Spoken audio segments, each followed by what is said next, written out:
গ্রামের নাম বারাগ্রাম। আপাতদৃষ্টিতে আর ৫টা গ্রামের সঙ্গে বীরভূমের এই গ্রামের কোনো পার্থক্য নেই। পার্থক্য খুঁজে পাবেন গোটা গ্রাম ঘুরতে ঘুরতে। ইতিউতি খুঁজে পাবেন পাথরের মূর্তি, লিপি, আরও কত কি। কোনোটা ৪ মাথার ব্রহ্মার আকারে, কোনোটার গায়ে আবার ফার্সি, উর্দু, আরবি ভাষায় কিছু লেখা। পাথরগুলির বয়স সঠিকভাবে বলা যাবে না। প্রকৃতির অত্যাচারে অনেকগুলি নষ্ট হয়ে যাবার মুখে। হতে পারে এগুলি গুপ্ত যুগের বা মোগল যুগের। এ এলাকায় কেন এমন পুরাতন নিদর্শন ছড়িয়ে রয়েছে যথার্থ কারণ জানা যায়নি। তবে এখনও মাটি খুঁড়লে উঠে আসে এই মূর্তির ভগ্নাবশেষ।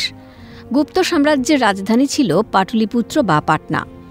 বীরভূম গুপ্ত যুগে প্রাধান্য পাবে তাতে আশ্চর্য হবার কিছু নেই। মোগল যুগেও বীরভূম একটি ব্যবসায়িক কেন্দ্র হিসেবে প্রাধান্য পেত। তাছাড়া বীরভূম এবং তার সংলগ্ন অঞ্চল থেকে পার্শ্ববর্তী পূর্ব ভারতের সৈন্য পরিচালনার সুবিধে ছিল। হয়তো সে কারণেই বীরভূমের বারাগ্রামে প্রাচীন নিদর্শন খুঁজে পাওয়া যায়। এই বারাগ্রাম অনেক প্রাচীন গ্রাম। এখানে 3টে সভ্যতাই আছে, যার মানে প্রস্তরের নিদর্শন এখানে পাওয়া যায়। অনেক ধর্মীয় আছে এখানে, ইসলাম সভ্যতা, বৌদ্ধ সভ্যতা আর হিন্দু সভ্যতা অনেক নিদর্শন আমাদের ছড়িয়ে ছিটিয়ে আছে।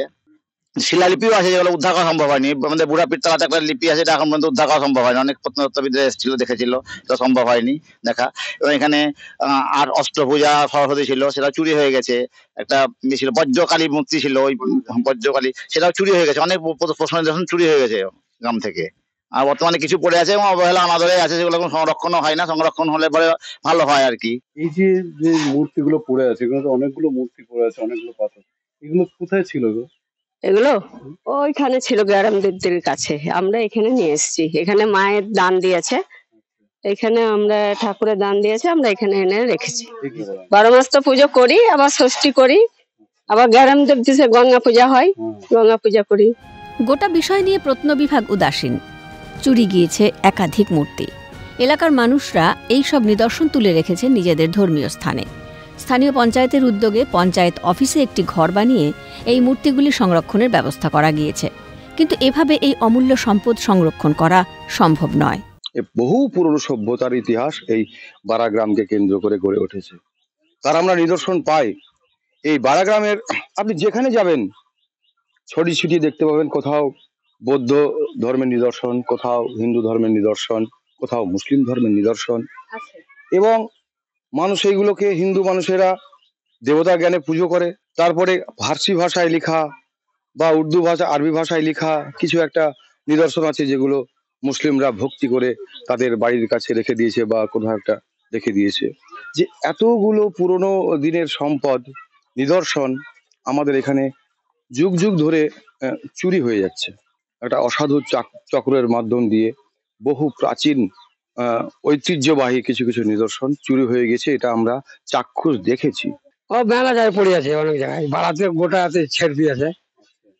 আর এখানে ধরেন 2টো পাথর ছিল, একটা ছেলেকে বাচ্চাকে দুধ খাইছিল, ওই পাথর তো চুরি হয়ে গেছে। কেন পাথরগুলো কি দামি পাথর নাকি? কি করে বলবো স্যার, আমরা তো জানি না। তারা যেমন আপনারা যেভাবে আসছেন ওইভাবে সবাই আসছিল, তুলছিল এভাবে, তারপরে এসে দেখছি তো নাই। অনেক মূল্যবান পাথর ছিল, বা এখানে পাথরগুলো যেগুলো থাকার আছে এখন বর্তমানে একটা মিউজিয়াম তৈরি হতো।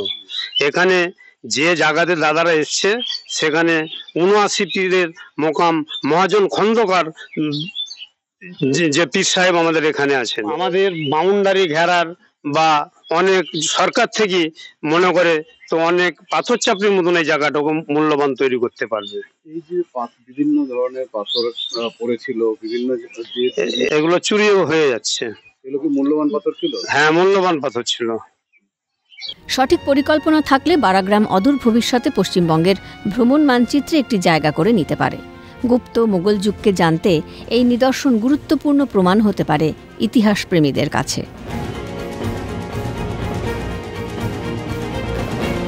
ভোলানাথ চক্রবর্তীর রিপোর্ট, ক্যালকাটা টেলিভিশন নেটওয়ার্ক।